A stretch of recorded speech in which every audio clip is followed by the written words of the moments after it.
chers bien-aimés, je vous adresse mes salutations affectueuses au nom de Jésus-Christ. Comment allez-vous? Est-ce que vous allez bien? Êtes-vous heureux? Êtes-vous sans crainte? Êtes-vous joyeux? Réfléchissez-y. Vous devez toujours être sans peur, joyeux et heureux. C'est pour cela que le Seigneur vous parle chaque jour. Alors, les enfants qui marchent avec Jésus, peuvent-ils vivre dans la peur, se demander ce qui va arriver, comment cela va se passer, ou dire qu'ils n'arrivent pas à dormir? Si c'est le cas, que signifie la présence de Jésus avec nous? Alors, Jésus n'est-il pas avec vous? Si vous avez fait l'expérience de marcher avec Jésus, quelle que soit la situation, il y aura toujours une joie et un bonheur en vous. Il vous donne des promesses, il vous donne des conseils. Même aujourd'hui, il vous donnera une parole. Dans le psaume 121, verset 3, « Il ne permettra point que ton pied chancelle, celui qui te garde ne sommeillera point. Le Seigneur est celui qui te garde, il ne dormira pas. » En général, quand la nuit tombe, nous dormons tous, nous prenons du repos, car le corps a besoin de sommeil. Mais Dieu, viendra-t-il dormir? Non, il ne dormira pas. Il n'existe pas de Dieu qui dort, comprenez-le d'abord. Celui qui veille sans dormir, pour lui, le jour et la nuit sont pareils. C'est uniquement pour les humains qu'il a créé la nuit afin qu'ils puissent se reposer. Pendant la nuit, il y a beaucoup de risques qui peuvent survenir. C'est pourquoi même la nuit, il veille et protège ses enfants. C'est cela que vous devez comprendre. Quelqu'un qui dort ne peut pas être Dieu. Comprenez d'abord cela. Celui qui veille sur nous jour et nuit, c'est lui qui nous protège. Je m'étais rendu dans une ville pour y accomplir un service. Là-bas, un jeune homme dirigeait une entreprise. Il possédait une grande usine, produisait beaucoup et exportait même à l'étranger. Il prospérait grâce aux bénédictions du Seigneur. Un jour, à 2 heures du matin, le Seigneur l'a réveillé.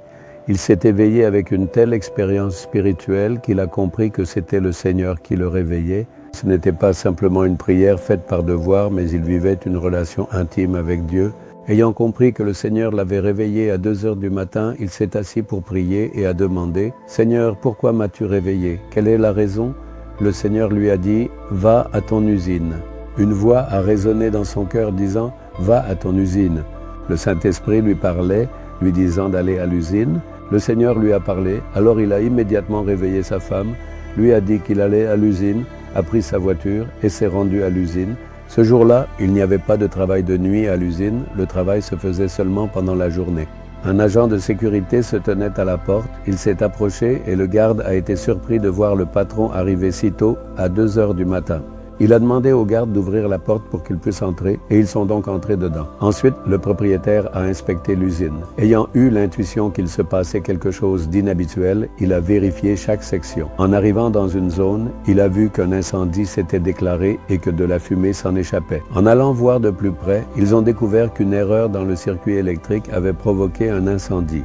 Alors, le feu venait juste de commencer à brûler, ils sont arrivés et l'ont éteint immédiatement. Si cela avait pris ne serait-ce qu'un peu plus de temps, le feu se serait propagé dans toute l'usine, causant des dégâts de plusieurs millions. C'est pourquoi le Seigneur dit, « Celui qui te garde ne dort pas. Il ne protège pas seulement nous, mais aussi nos biens. Il veille sur tout ce qui nous appartient. » Dans la Bible, il est écrit que Dieu a véritablement protégé Job ainsi que tout ce qui lui appartenait. Ayez foi en cela.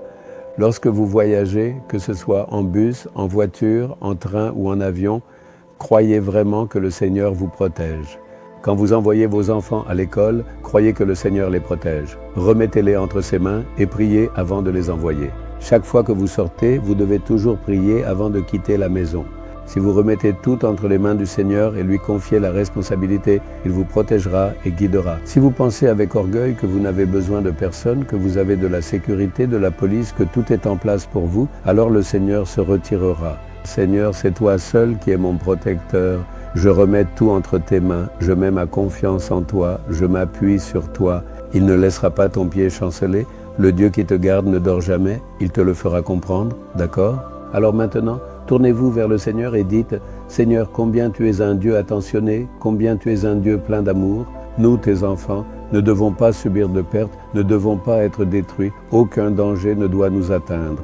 Merci, merci, merci infiniment au Dieu qui veille sur nous jour et nuit pour que ni maladie ni fléau ne nous frappe. Au nom de Jésus, Seigneur Tout-Puissant et béni. Amen, amen.